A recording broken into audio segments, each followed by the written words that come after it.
कान खोल करके सुन लो सब लोग। कल 14 अगस्त इस पवित्र भाद्रपद महीने की हरछठ व्रत पड़ रहा है, जिसे हम हलषष्ठी व्रत भी कहते हैं।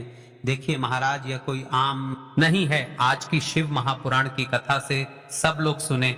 आज मैं आप सबको एक ऐसे पवित्र व्रत के बारे में बता रहा हूं जो साल में सिर्फ एक बार आता है, हरछठ हलषष्ठी व्रत। माएं अपने बच्चों की लंबी आयु और सुरक्षित भविष्य की खातिर यह व्रत बड़े श्रद्धा से करती हैं। आइए मिलकर जानते हैं क्यों, कैसे और क्या लाभ हैं। यदि इस व्रत पर आपने मात्र 11 चावल के दाने, दीपक शिव मंदिर में एक दीपक, अपने घर के मंदिर में जो महिला, घर की जो भी महिला है, जो भी इस व्रत को धारण कर रही है, यदि वह मात्र यह 11 चावल के दाने वाले उपाय को कर लेती है तो महाराज उसे घर में कभी धन संपदा की कमी नहीं आ सकती। बड़ा सा बड़ा कार्य जो अटक रहा है वह भी पूर्ण हो जाता है। यह व्रत इतना वैशाली क्यों है महाराज? क्योंकि एक मां अपने बच्चों के लिए करती है इस व्रत को। इस व्रत को करने के पश्चात हर मां अपने बच्चों को राखी पहनती है। एक बहन के स्वरूप में हाथ जोड़ करके विनती करता हूं। यह एक उपाय है, एक विशेष उपाय है शिव मंदिर में हरछठ हलषष्ठी व्रत वाले दिन आप इस उपाय को अवश्य करें। जो मनोकामना बड़े बड़े पूजा पाठ अनुष्ठान से पूर्ण नहीं होती, वह केवल इस व्रत से पूर्ण हो जाती है। क्योंकि यह व्रत वर्ष में केवल एक बार ही आता है। कल 14 अगस्त गुरुवार इस पवित्र भाद्रपद महीने की हरछठ व्रत, जब मां के आंचल में बच्चे की ख्वाहिशें जुड़ी हों तो उसकी एक छोटी सी भी भक्ति कितने बड़े चमत्कार कर देती है। आज का दिन खास है, हरछठ हलषष्ठी व्रत, जो मां अपने बच्चे के लिए पूर्ण श्रद्धा से यह व्रत कर रही हैं। दिन सुरक्षित और सुखी बने, यही मेरी श्रद्धा पूर्ण कामना है। इस व्रत का अर्थ और महत्व, हरछठ व्रत हलषष्ठी एक विशेष तिथि है। परंपरा के अनुसार माएं इस दिन अपने बच्चों की रक्षा और लंबी आयु की कामना से व्रत रखती हैं। शिव महापुराण में कहा गया है कि इस दिन यदि सच्चे मन से और विधि पूर्वक 11 चावल के दाने और एक दीपक का उपाय किया जाए तो बच्चों के जीवन में बाधाएं दूर होती हैं और सुख समृद्धि आने की संभावनाएं बढ़ जाती हैं। 11 साबुत चावल के दाने, एक दीपक, लंबी बत्ती गया का दीपक, यदि संभव हो तो घी का दीपक, एक साफ थाली, पत्तल या बेलपत्र, थोड़े से फूल, अगरबत्ती इच्छानुसार और स्वच्छ कपड़े, मन की सच्ची श्रद्धा और निश्चय ध्यान रहे। इस पूरे काम में मात्र एक दीपक और मात्र 11 चावल की ही महत्ता है। यही प्रमुख मंत्र बिंदु है। देखिए इस व्रत को करने के दौरान आपको क्या क्या सावधानियां रखनी है। दीपक को हमेशा सुरक्षित स्थान पर रखें, बच्चे के पास न रखें। अगर गर्भवती हैं या स्वास्थ्य संबंधी समस्या है तो भोजन उपवास के नियम घर के बुजुर्गों से सलाह लेकर रखें। कर्म में सच्चाई और श्रद्धा जरूरी है, दिखावा नहीं। यदि इस दिन आपने ये उपाय कर तो आपके जीवन में क्या क्या बदलाव आएंगे, क्या क्या लाभ होंगे। महाराज शिव महापुराण और लोक परंपरा के अनुसार बच्चों की सुरक्षा, आयु में वृद्धि, परिवार में शांति और धन समृद्धि के मार्ग खुलने के संकेत मिलते हैं। यह उपाय विशेषकर उन घरों के लिए अच्छा माना जाता है जहां काम में रुकावटें, स्वास्थ्य या संतान संबंधी भय हो। पर सबसे बड़ा लाभ मां का दृढ़ विश्वास और घर में चले आने वाला सकारात्मक परिवर्तन देखिए। महाराज आज की शिव महापुराण की कथा में एक पत्र आया है। जिस महिला ने पिछले वर्ष श्री शिव महापुराण की कथा से इस उपाय को सुना और हरछठ हलषष्ठी व्रत के दिन इस उपाय को किया, उसके साथ क्या चमत्कार हुआ, ध्यान से सुनिए। एक मां सावित्र, जिसने पिछले वर्ष श्रद्धा से यही उपाय किया था, उस समय उसका बेटा समय से बीमार चल रहा था, काम में अटक रहे थे और घर में चिंता थी। सावित्री ने पूरे मन से 11 चावल और एक दीपक का उपाय किया, लगातार प्रार्थनाएं की और विश्वास नहीं छोड़ा। कुछ ही महीनों में बेटे की परेशानी घटने लगी, नौकरी में सुधार आया, स्वास्थ्य में लाभ हुआ और घर में शांति लौट आई। यह कहानी हमने कई भक्तों से सुनकर संकलित की है।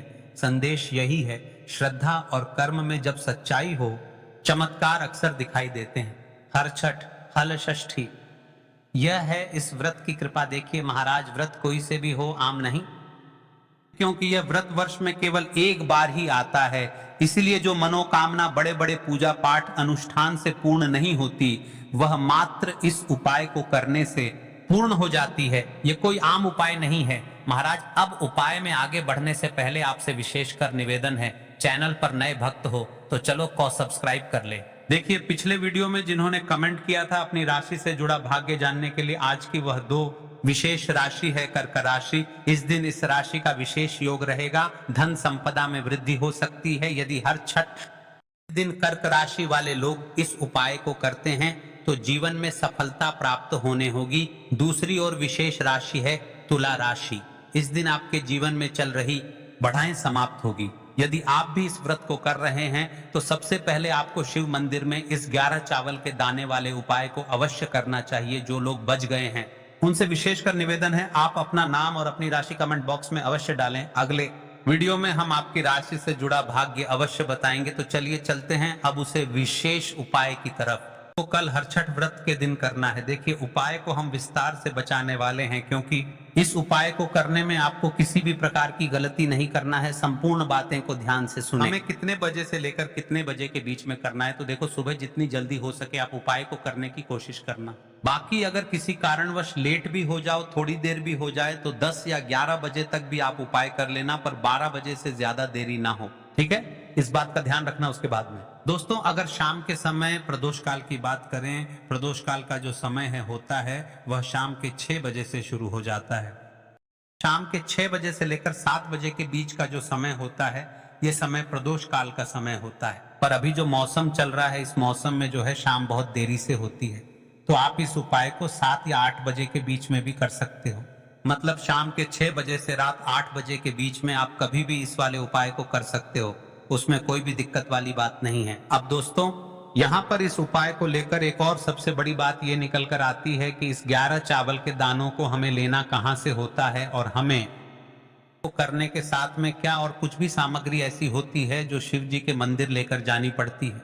तो देखो यहाँ पर हम आपको बता दें, सबसे पहले आप लोग ये जान लो कि ये जो 11 चावल के दाने वाला उपाय है, सिर्फ और सिर्फ आप उपाय की सामग्री लेकर कभी भी शिव जी के मंदिर मत जाना, क्योंकि हमें भगवान के सामने ये नहीं दर्शाना है कि अगर हम भगवान शिव जी के मंदिर आए हैं तो अपने फायदे के लिए आए हैं। तो इसलिए जो भी पूजन सामग्री है उपाय सामग्री है, 11 चावल के दाने, इसके साथ में आपको पूजन सामग्री भी जरूर लेकर जाना है। देखो अगर सुबह के समय उपाय कर रहे हो तो सीधी सी बात है, 1 लोटा जल तो आप लेकर जाओगे ही जाओगे। वहीं 1 लोटा जल अगर मिट्टी का जल हो तो बहुत अच्छा रहेगा। मिट्टी का जल कैसे बनाया जाता है, इसके लिए हमने पहले से बहुत सारी वीडियोस बना दी है। आपके पास इस दिन एक आखिरी मौका रहेगा मिट्टी का जल शिव जी पर चढ़ाने का और उपाय को करने का। बहुत बड़ा आपको इस दिन फल मिलेगा। तो इसलिए इस दिन हो सके तो भाई मिट्टी का जल चढ़ाना तो अपने साथ में कम, 1 लोटा जल तो आपको लेकर जाना ही जाना है। अगर मिट्टी का जल नहीं है तो घर का जल भी आप इस्तेमाल कर सकते हो। इसके अलावा जो भी पूजन सामग्री है, देखो 11 चावल के दाने ये अलग आपके रहेंगे और जो आपकी पूजन सामग्री रहेगी वह अलग रहेगी। पूजन सामग्री में आप जो भी चीज लेकर जाना चाहे वह लेकर जा सकते हैं, उसमें कोई भी दिक्कत वाली बात नहीं है। वहीं अगर हम बात करें शाम के समय की, तो शाम के समय शिव जी पर जल नहीं चढ़ता है, इसीलिए शाम के समय आप लोग एक दीपक तैयार कर लें जो बत्ती का आटे का शुद्ध देसी गाय का घी का होगा, है ना। इस बात का आप लोगों को ध्यान रखना है और इस दीपक को आपको घर से जलाकर नहीं लेकर जाना है, भगवान शिव जी के मंदिर में जाकर ही जलाना है। इस बात का भी आप लोगों को ध्यान रखना है।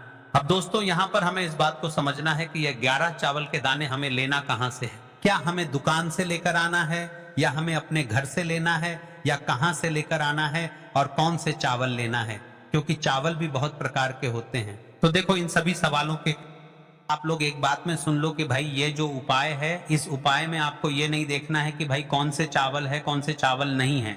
बस जो भी चावल ले रहे हो वह चावल का दाना सबूत होना चाहिए, मतलब साबुत होना चाहिए, टूटा हुआ नहीं होना चाहिए, कटा पिटा नहीं होना चाहिए। ये बात आपको ध्यान रखना है। बाकी आपका चावल बासमती हो या सादा चावल हो या कोई सा भी चावल हो, उसमें कोई भी दिक्कत वाली बात नहीं है। तो सीधी सी बात है कि आपके घर के रसोई घर में जहां पर आप भोजन हो, वहां पर जो भी चावल आपके उपस्थित हो, उन चावलों में से अपनी एक कटोरी भर लेना या एक मुट्ठी चावल अलग से निकाल कर रख लेना, क्योंकि हम 11 चावल ही यहाँ पर इस उपाय में लेने वाले हैं। तो हमें ये चावल के दाने गिनकर निकालने पर डरेंगे, इस बात का आप लोगों को ध्यान रखना है। तो अपने उस चावल की कटोरी में से या चावल में से 11 ऐसे चावल के दाने आप लोग निकाल लो जो कि टूटे हुए ना हो, कटे पिटे ना हो, जिनमें कोई दाग ना लगा हुआ हो, है ना। अच्छे साबुत चावल के दाने 11 दाने आप लोग निकाल और इन्हें किसी भी एक कागज की पुड़िया में या किसी एक छोटी सी कटोरी में आप लोग रख लो ताकि यह सुरक्षित रहे। आपके एक भी चावल का दाना इधर उधर ना हो और आपका उपाय भी पूरा अच्छे से हो जाए। तो भाई जैसे ही आपका उपाय की जो सामग्री है 11 चावल के दाने ये तैयार हो जाते हैं, उसके बाद में आपको जो भी अपनी पूजन सामग्री है, सुबह के समय कर रहे हो तो 1 लोटा जल या पूजन सामग्री जो लेकर जाना चाहो उसकी भी तैयारी कर लेना। और शाम के समय जा रहे हो तो भाई अपना जो दीपक है उससे कर लेना, ठीक है। और उपाय को करते समय शुद्धता का विशेष रूप से ध्यान रखना, ठीक है। सुबह सुबह स्नान करने के बाद ही उपाय को करने की आप लोग तैयारी करना। उसके बाद अगर शाम के समय की बात करें तो शाम के समय आपको स्नान करने की जरूरत नहीं है, पर शुद्धता का ध्यान रखना है। आपको स्नान तो नहीं करेंगे, आप हाथ मुंह धोकर भी इस वाले उपाय को शाम के समय प्रदोष काल में कर सकते हैं, इसमें कोई दिक्कत वाली बात नहीं है। तो आप अपने उपाय की पूरी सामग्री करके आपके पास ही में जो आपका शिव मंदिर हो वहां पर पहुंच जाइए। सबसे पहले शिव मंदिर में जाकर आप लोगों को उपाय नहीं करना है, पहले भगवान के दर्शन करना है, भगवान से आशीर्वाद प्राप्त करना है, फिर शिव जी की शिवलिंग के पास में आना है। शिवलिंग के पास में आने के बाद आप जो पूजन सामग्री लेकर आए हुए हैं, जैसे कि सुबह गए हुए होंगे तो 1 लोटा जल और जो भी पूजन सामग्री लेकर आए हैं आप उनसे भगवान शिव जी की पूजन कीजिए। सबसे पहले तो 1 लोटा जल ही चढ़ेगा, उसके बाद में आपकी पूजन सामग्री चढ़ेगी। उसके बाद में अगर दोस्तों शाम के समय अगर आप इस उपाय को कर रहे हो तो अपने साथ में कम से कम एक जो दीपक है गोलबाती का जो आप अपने साथ में लेकर गए हो, उस दीपक को मंदिर में जाकर अपनी माचिस से जलाना है और उस दीपक को शिवलिंग के पास में रखना है, ठीक है। इस दीपक को रखने के बाद ही आप लोगों को अपना ये वाला उपाय शुरू करना है और दीपक को ज्यादा पास में मत रखना। वैसे भी गर्मी पड़ रही है, भगवान शिव जी को आंच नहीं लगनी चाहिए, है ना। तो भाई जैसे ही आपकी पूजा अर्चना हो है, आप भगवान शिव जी को प्रसन्न कर लेते हैं। उसके बाद में शिवलिंग के पास ही में आप कहीं पर बैठ जाइए, सामने या आसपास जिस जगह पर आपको बैठना हो वहां पर बैठ जाइए और अपने वो 11 चावल के दाने अपने सामने निकाल कर रख लीजिए, क्योंकि अब यहाँ पर उपाय को यहाँ पर करने की आपको तैयारी करना है। और इस तरीके से जब आप उपाय करेंगे, पूजन सामग्री करने के बाद, पूजन अर्चना करने के बाद, तो आपको उपाय का फल बहुत जल्दी और बहुत बड़ा होकर मिलेगा। तो अपने 11 चावल के दाने अपने निकाल कर रख लेना। और ये जो उपाय है ये आपकी सीधे हाथ की हथेली से होगा, इसलिए इस बात का भी विशेष रूप से ध्यान रखना है। तो सीधे हाथ की हथेली का प्रयोग करके ही आप लोग अपना इस वाले उपाय को करना। अपने सामने जो भी आपकी कागज की पुड़िया है उसको खोल कर रख लो, या कटोरी है तो भाई उसे अपने सामने रख लो और अपने वह 11 चावल के दाने निकाल लो, ठीक है।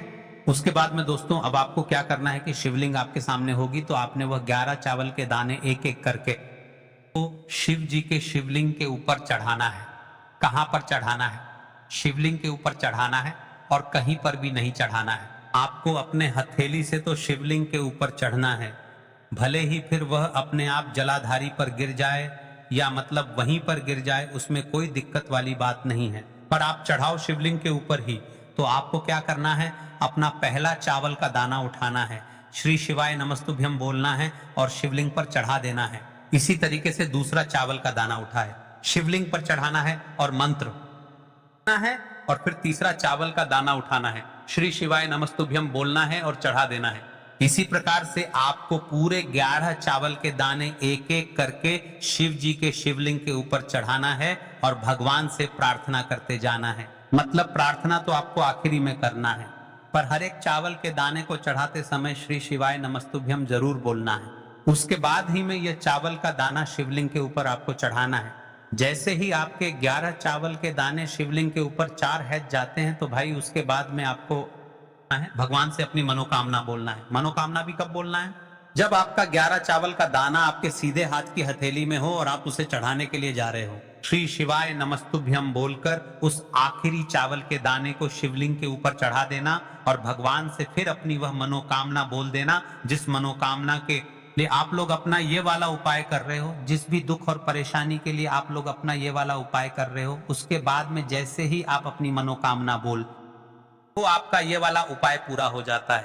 पर दोस्तों उपाय को करने के बाद आप लोगों को 2 मिनट भगवान शिव जी के मंत्र का जाप जरूर करना है और मंत्र का जाप करने के बाद भगवान से एक और बार प्रार्थना करना है अपनी मनोकामना के लिए या अपनी जो भी दुख और परेशानी है उसके लिए। इसके बाद में आप लोग भगवान को देखकर भगवान से प्रार्थना करके उनसे आशीर्वाद लेकर वहां से उठ सकते हैं और अपने घर पर जा सकते हैं। बस दोस्तों, यहाँ पर यह वाला उपाय पूरा हो जाता है। इस तरीके से जो भी व्यक्ति छोटी का ताता चीजों का ध्यान रखते हुए इस 11 चावल के दाने वाले उपाय को करेगा, निश्चित सी बात है उसे उसकी मनोकामना जल्द ही पूर्ण होगी और जो भी दुख और परेशानी है वह भी बहुत ही जल्दी दूर होंगे। और दोस्तों, अगर आपको हमारी यह वीडियो पसंद आई हो तो हमारे इस वीडियो को लाइक और चैनल को सब्सक्राइब जरूर करें। हर हर महादेव, ओम नमः शिवाय। अब उसे दीपक वाले उपाय को सुन ले। आपको लेना है एक गोल बाती का दीपक। आप चाहे तो मिट्टी का ले सकते हैं या फिर घर से शुद्ध आटा मढ़कर उसका दीपक आप तैयार कर सकते हैं। इसके बाद आपको है शुद्ध गाय का घी। अगर वह नहीं है तो कोई भी देसी घी इस्तेमाल कर सकते हैं जिससे आपको दीपक प्रज्वलित करना है। देखो, अब ये सब सामग्री लेकर आपको जाना है। प्रदोष काल में आपके घर पर तुलसी जी के घेरे के पास में देखो, ये उपाय तो आपको अवश्य करना है। देखो, वहां पहुंचकर सबसे पहले वह दीपक आपको प्रज्वलित कर देना है और ओम नमो भगवते वासुदेवाय नमः का 11 बार जाप करना है। उसके बाद आपको अपने सीधे हाथ में थोड़ी हल्दी लेकर उस दीपक में अपना नाम और गोत्र बोलते हुए डाल देना है। उसका माता लक्ष्मी से आपको प्रार्थना करना है कि हे महालक्ष्मी, हमारी सभी दुख तकलीफों को दूर करो। हे महादेव, हमारे सब दुख कष्टों को खत्म करो। इस भावना से आपको यह उपाय करना है। यहीं पर यह उपाय समाप्त हो जाते हैं। देखिए महाराज, हरछठ व्रत के उपाय है तो आपको विशेष रूप से ध्यान रखते हुए करना है। देखिए, हरछठ व्रत के कुछ नियम और पालन को सुनने इस व्रत में जिस प्रकार महिला बोधे की माँ का दूध उपयोग करती है, क्योंकि यह व्रत अपने बच्चों के लिए किया जाता है, उसी प्रकार से एक भैंस का बच्चा बोधा होता है, उसे दूध को उपयोग में लिया जाता है। इस व्रत के दिन देखिए माताएं बहनें साथ में मिलकर इस व्रत को करती हैं। इस हरछठ के पावन पर्व पर हरछठ माता अध्ययन करते हुए इस उपाय को करती है। तो आपसे विशेषकर निवेदन है कि यह 11 चावल के जाने वाले उपाय को भी यदि आप इस व्रत के दिन करते हैं तो आपके लिए निश्चित सी बात है, आपके जीवन में आने वाले सारे दुख कष्ट समाप्त होते हैं, धन संपदा में वृद्धि होती है। देखिए महाराज, सावन महीना समाप्त हो गया है, अब भाद्रपद माह चल रहा है। से विशेषकर निवेदन है, यदि हम आपको रोज के उपाय बताते रहे तो आप कमेंट बॉक्स में हर हर महादेव लिखते रहे और अपना नाम अवश्य डालें, क्योंकि अगले वीडियो में हम आपकी राशि से जुड़ा भाग्य अवश्य बताएंगे और चैनल को अवश्य सब्सक्राइब करें। मिलते हैं अगले वीडियो में। श्री शिवाय नमस्तुभ्यम। हर हर महादेव। जय मां लक्ष्मी।